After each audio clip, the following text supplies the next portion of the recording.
That we have really enjoyed sa TOLT mga igsoon is the matter of the God of Jacob. First, he really strive, no? Kaya wala man siya kabalo, gipili, yun siya mga igsoon. Him being chosen is not because he is worthy to be chosen, but he was chosen in love before the foundation of the world. In anak mo, pili atong Diyos mga igsoon. Dili siya, in a sense, namili siya, pero dili siya mamili. Kana kung wala siya pili, o kung sa'yo pilion mga igsoon.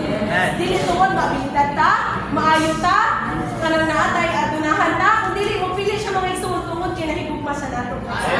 Gani ang iyang pagkahigugma, just because, no reason at all. Praise the Lord that Jacob was really desperate for the birthright. Kaya tuwad desperate siya mga igsoon, God really did His best foot para to help Jacob mga igsoon. Now really na-strike ko ba kay every Israel was once a broken Jacob. And Israel is the prince of God, but on the one hand, it is one who wrestles with God. Okay ra din nang makigbisog ta sa Ginoo mga igsoon. Kaya tungod kung makigbisog ta, ma-expose man ta mga igsoon. Kung ma-expose ta mga igsoon, masubdue ta, mabuntog ta, and then we will have a changed name. So may we really ask the Lord mga igsoon that our steps would be forever lit. Kanang bahala mag-yangkiang na ta mga igsoon. Kanang kay para mag-prove man siya mga igsoon na wala na yung tayo kahimuan mga igsoon. Just like Jacob, once then as a planter, he became Israel, one who now blesses my soul. Now praise the Lord for the life of Jacob. Praise the Lord for his God, the God of feelings and the El Bethel, the God of the house of God.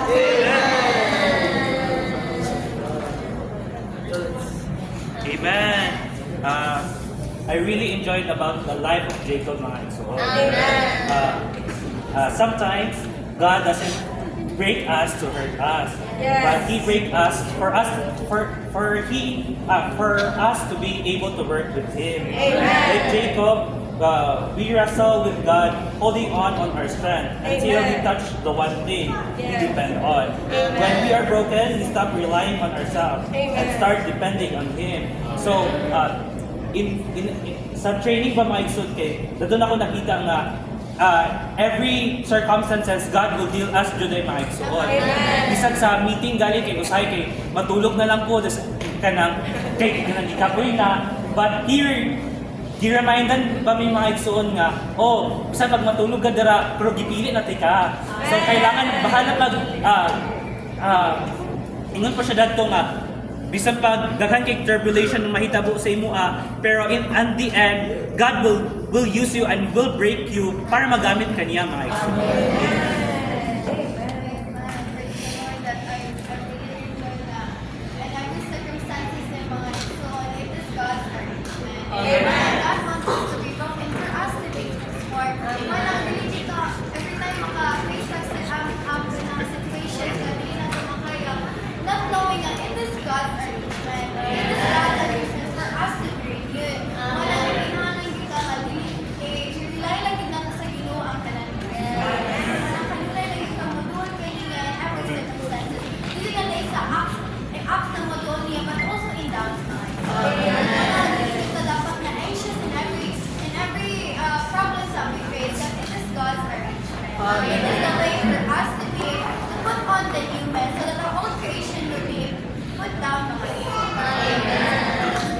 Amen. Hallelujah. We are chosen before the foundation of the world. Amen. Praise the Lord that we are chosen not by who we are, what we can do, or by accident. But praise the Lord, we are chosen because of God's mercy. And praise the Lord that we realize that Jacob's life was divided into 4 stages, which is being doubted, being broken, being transformed, and being matured. And within these 4 stages, in between healing and transformation, there is a turning point.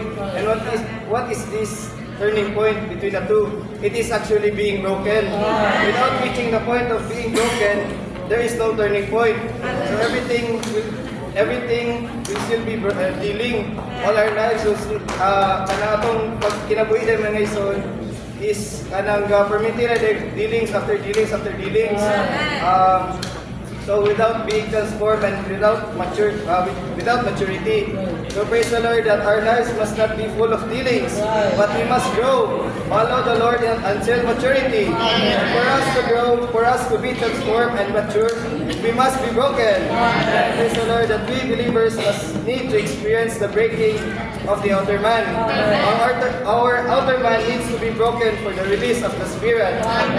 The Lord needs broken vessels to be channels of living water. Amen. The more we are broken, the more the life of God will flow out of us. And brothers and sisters, may we be broken under the vision of the body. And realize that the only way for us to be built up, the Amen. body is to be broken. Amen. Grabe kayo pagsanggap sa Ginoo dito mga igsoon ka. Salamat sa Ginoo nga kita.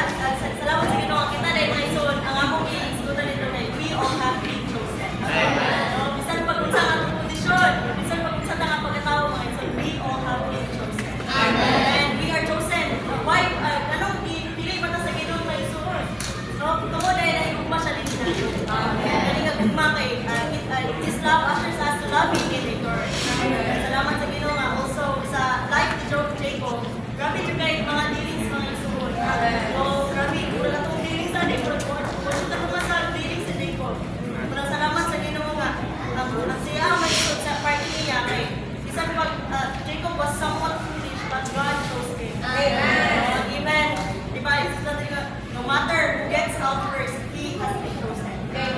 Chosen because whether he is good or bad, no, it means nothing. Bisan pag maayo ta or daw ka na tama pagkatao, it means nothing. Kita, feeling yun ka. Before pag yun, natupod ang kalibutan. So we must be desperate. We must be desperate to maintain our birth. So talaga ba, natutupon nito kay we should not kasi si Jacob, si Iso, okay, si Iso, yan yung ipaligya, exchange niya birthright just for one bonus. Kasi, kunang kami nga one bonus, so mga ison, it signifies worthy of treasures. Salamat sa Ginoo, dili ginutan nato, pero dali-dali isa likway ang atong birthright. But we must treasure it and also appreciate it because it is for the Lord. Amen. There we enjoy the life of Jacob. Jacob's life, he was full of suffering. And from the beginning, he kuhalagin niya ang birthright. He was so desperate of his birthright. And ihang itrik ang iyang papa. Unang nilangyaw siya dito sa iyang uncle. Siyang uncle, kinuangon niya na siyang uncle. Diba? When he served his uncle for 14 years. And there, i-elaborate yun how full of sufferings Jacob's life was. Yes. And those sufferings, wala gihapon siya nagkaroon. That's why the Lord dealt with him in a very deep way. So there in Peniel, he saw the Lord face to face. And the rest of he saw siya dito sa and when the Lord parang nakita sa Ginoo pa nga wala din niya na hindi gihapon sa Jacob. That's when the Lord touched his strongest part. Just him. Dahil dito mga igsoon, wala na nakatarong si Jacob ug lakaw. He was forever lived. So just like us, we also pass through a lot of feelings and sufferings. But the brother emphasized, when we pass through dealings and sufferings, it is important for us to touch the Lord. If we just pass through dealings after dealings, but we did not touch the Lord, then those will just remain as sufferings. When we go through dealings, these dealings, they may just be in a subtle way.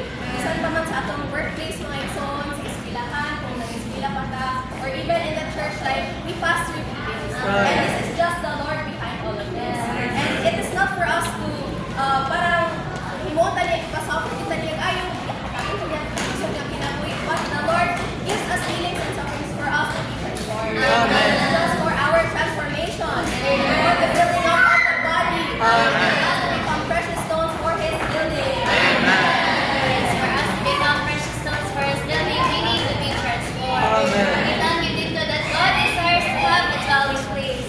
And we cannot become a dwelling place if we are not yet transformed material. That is why in the life of Jacob, we are all Jacobs of today, brothers and sisters. That is why we too must pass through dealings and sufferings, in order for us to be thoroughly transformed, to be thoroughly broken, and to be filled with the Lord. Amen. The Lord cannot fill us unless we are broken by something. That is why I really enjoy that Jacob came to the point that he prayed to the Lord. Amen. Nadunggan mo niya nga si Esau nagdala 400 men toward him. And he thought na, kakayog ko na sa igsoon, not knowing God arranged for such a thing. And in this way, it really touched me there that for the first time in his life, he prayed to the Lord. Despite na sa iyang tanan na pagbuhat, tanan niyang circumstances, wala siya ituod, pero that one time, God arranged for him na nakatuod siya sa Ginoo. Amen. That's why in our situation also, God will arrange things for us in order for us to touch Him. Okay? Maybe we are so full of ourselves, maybe we are too natural. That is why the Lord wants us to be broken. In order for us to be filled more of Himself, and in order for us to eventually build up Bethel. That is why the speaker encourages us to rise up and go up to Bethel. Because we cannot go up to Bethel unless we are transformed, unless we are filled with the Lord Christ. That is why someday our 400 men will come to us. That way He'll come to the Lord. And I really enjoy that these sufferings. The speaker emphasized that the most tragic thing for Christians today is that when healing comes, they do not touch the Lord. That is why in our situation, we should not be discouraged by sufferings and dealings, and instead take this opportunity to come to the Lord.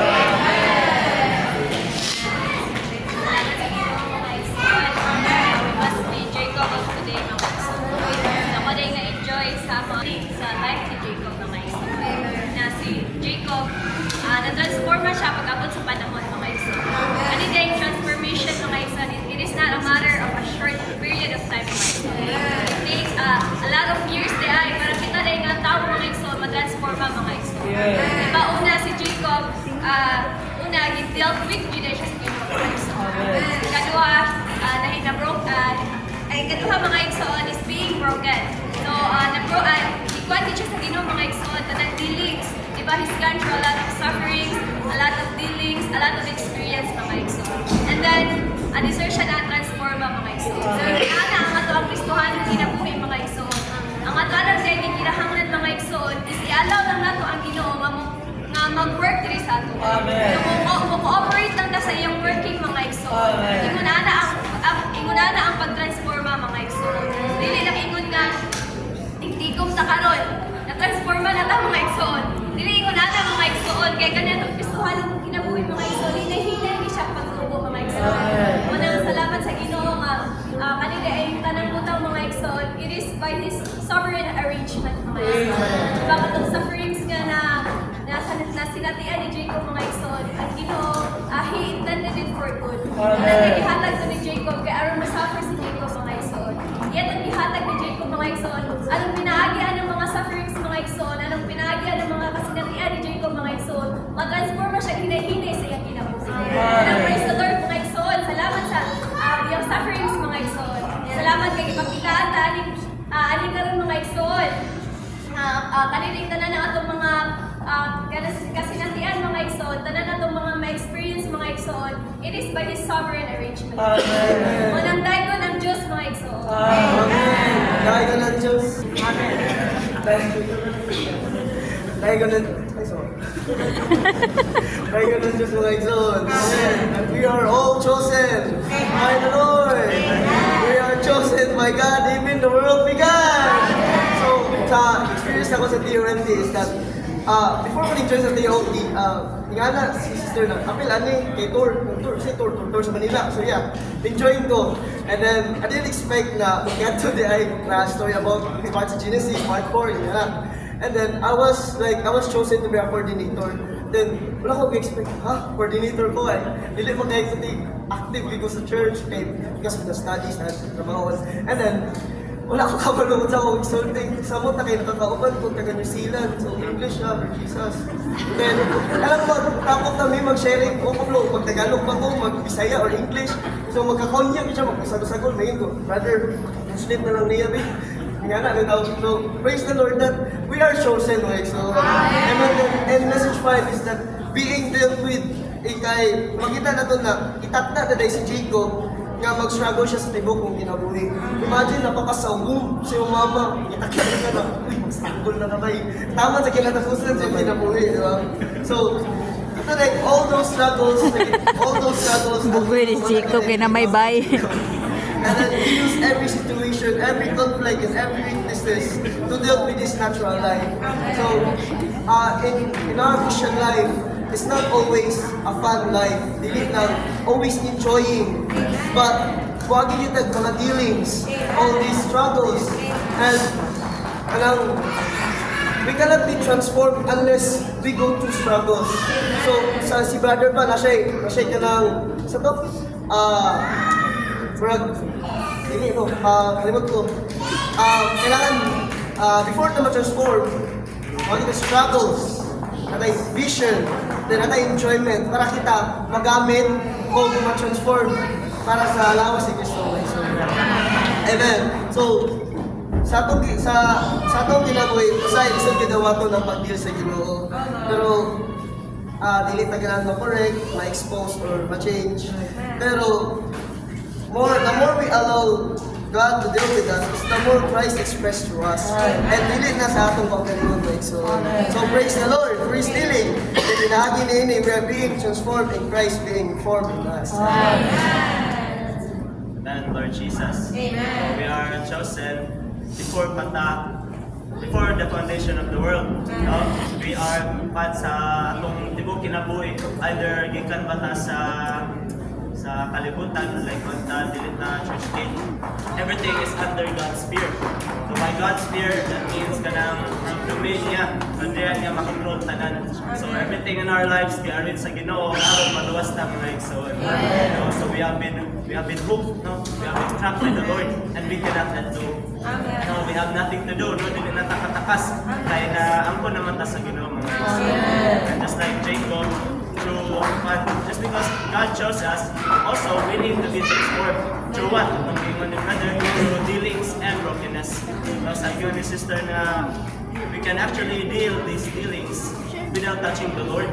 No? Why? Because we have our own natural strength. Just like Jacob na ang Ginoo kailangan pa i-panayang him, i-dislocate. No, aron makakuha, wala na siya kusog ng igsoon. So may we not arrive in that time ng igsoon na kailangan patang yung kailangan sa Ginoo. No?